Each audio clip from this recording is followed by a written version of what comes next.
And I said earlier, one of the biggest potentials is the services sector, which is nowhere on China. And this gives you some idea of what China has left behind by not addressing services. We compare two employment structures, apples to oranges, to be sure, China and the U.S., but the U.S. is the world's ultimate services economy, gives you some idea of what China could achieve if it were to move the needle on services. If you just look at 4 lines there, wholesale and retail trade, healthcare, professional and business services, and leisure and hospitality.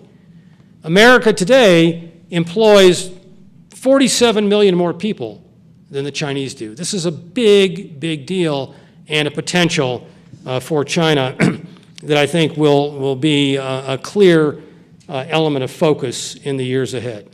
So much for the preamble. Let me just get you to what I think is the agenda for action, the policies that will really shape and drive the next China and the next Asia, policies that are very much aimed at dealing with the critique raised by its own premier, Wen Jiabao, when he spoke of a China that's unstable, unbalanced, uncoordinated, and ultimately unsustainable.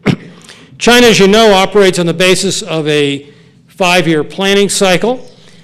We are nearing the end of the 11th 5-year plan, and the 12th 5-year plan is now getting finalized by the bureaucrats in Beijing. I've had a number of discussions throughout the planning apparatus from the top down to the mid-level.